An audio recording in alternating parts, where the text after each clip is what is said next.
The Los Angeles Chargers have always had talent. They just never had the proper coaching to be able to give their guys a chance to succeed. But with Jim Harbaugh, he's come in here and he's just changed the culture. Justin Herbert is playing the most efficient football of his career. Greg Roman, give him a lot of credit. J.K. Dobbins comes back, of course, activated off of the IR yesterday and scores a touchdown.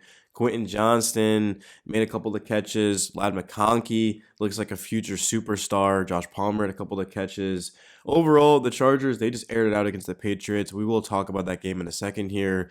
But just looking at where this team is now versus last season, it's just a night and day difference. The thing with the Chargers, like I said, they've had talent, but now they're actually going out there and they're getting the proper coaching. Brandon Staley was a defensive minded coach, but the defense got worse when he actually joined the Chargers. So how does that exactly make sense? And then the offense didn't give Herbert a chance to succeed. Now, I do think that this team is going to have to go out there and get one more weapon next to Lad McConkey. I mean, McConkey is carrying the load, but that's going to be an offseason thing. For right now, the Chargers, they're just happy with having 10 wins, with being the sixth seed. They're going to have a chance, of course, to take on the Ravens in the first round of the playoffs, which certainly isn't ideal. But the last time these two teams played, it came down to the wire. And the Chargers, they're healthier. They've gotten a lot better. I mean, their defense has been absolutely just balling this year, and now the offense has just found an identity. Get it into Lad McConkey's hands and let him make some plays. J.K. Dobbins clearly changes the dynamic of this run offense, and the Chargers didn't run the ball well at all against the Patriots, but it didn't matter because they just, like I said, they aired it out. They threw it pretty much every single time. Herbert threw it 38 times for 281 yards, 3 touchdowns. This is exactly what Herbert has done his entire career. He's been asked to throw, and he's delivered. This season, no, but this is what Herbert's been doing, and he's capable of doing it. And because he's got a legit wide receiver one, I mean, it might be too early to call Lad McConkey a wide receiver one. I mean, he's over 1,000 yards, so I don't even think it's too early. I mean, he's one of the best rookie receivers we've actually seen in a long time. I mean, he's that good. McConkey went out there and 8 for 94, 2 touchdowns. Should have had 3. Herbert did miss some on one play.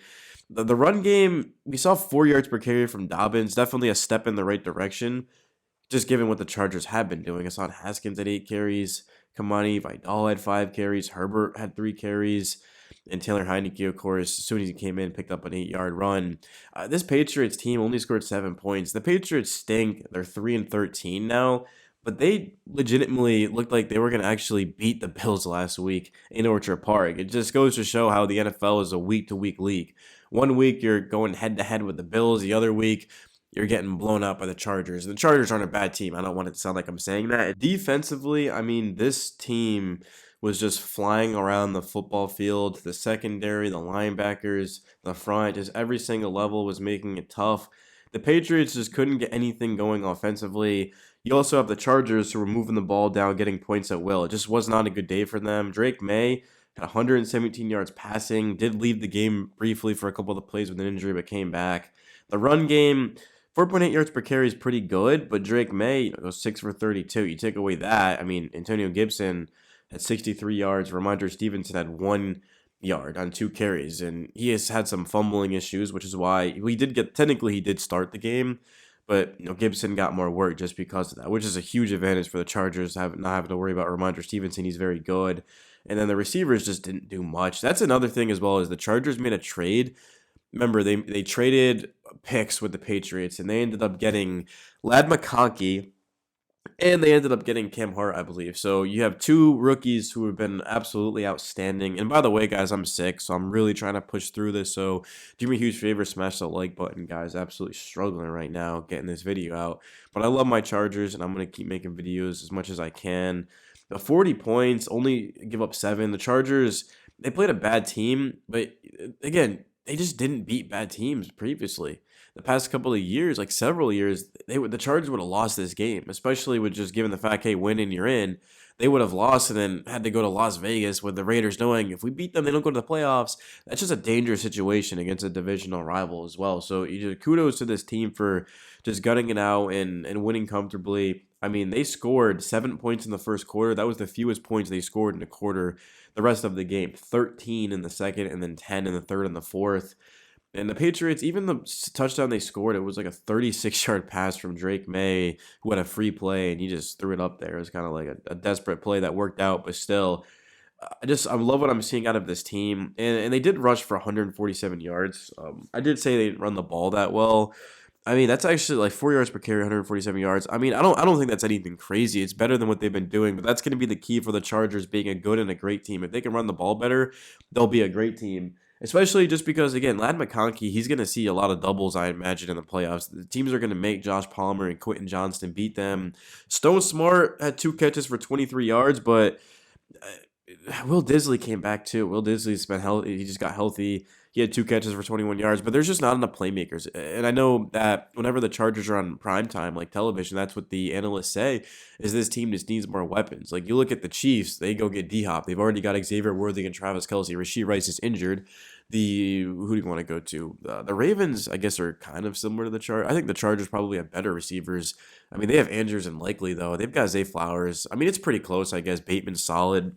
The Bengals, Chase Higgins, Gesicki. So that will be the offseason thing for the Chargers. But yeah, guys, honestly, this was just one of those games where they didn't mess around. They came out aggressively. And even though they were up big, they kept throwing it, and they just realized that, hey, look, Justin Herbert, he's a weapon. We're not going to lose because we didn't go to Herbert enough. He's just going to carry us to the finish line, and that's what it should be. Just like Joe Burrow tonight against the Broncos, he ends up just throwing it like 50 times for 400 yards and 3 touchdowns. Also had a rushing touchdown for that sneak. So I mean, it's just greatness. Justin Herbert's one of the best quarterbacks that this game's ever seen, and I'm so happy for him. He finally has proper coaching and Harbaugh, and it's just going to be about just getting better, bro. The offensive line has had some issues this season. The tackle positions are great, but overall, just the interior is going to have to step up. And then defensively, the secondary, it's so young. Some undrafted guys even in there, and like fifth-round rookies, and they're just getting it done too. Derwin James had a couple of sacks. I think he had 2.5 sacks. Just he's probably the best blitzing safety in football, man. I mean, him and Kyle Hamilton are in a tier of their own. They're so good. But yeah, I thought this was a good game. Of course, it kicked off the early start of the window. Tonight is going to be Cardinals Rams. I honestly forgot that game was even happening, just because there's really no implications, at least for, well, yeah, because even if the Rams lose, like. It's just not really a fun game, but yeah, this Chargers one, I mean, it was not competitive. You got a bad team against a good team, but I'm just happy that the Chargers took care of business and they're going to the playoffs, and anything can happen, man. I mean, the Ravens are a hell of a team, but they're beatable, right? I mean, like, the Chiefs is the one team that I think everyone's going to be scared of in the AFC playoffs. The Bengals make it, I think they'll be scary. But it's just the fact that even the Chiefs, like, let's say the Chargers play the Chiefs in the second round, like they beat the Ravens. Every time these two teams play, it comes down to a couple of plays. I know the Chargers can beat the Chiefs. They just have to do it, right? They haven't done it, but well, they have done it. But you guys get what I mean. But it's just legitimately, man. They've got to, you got to play up basically a flawless game. Like, you can't turn it over. The Chargers got off to a slow start in that first half in Arrowhead the last time they played. So, but yeah, guys, I'm gonna leave it at that, man. I can just tell that I sound like I'm barely surviving, and you're right, I am barely surviving. Peace.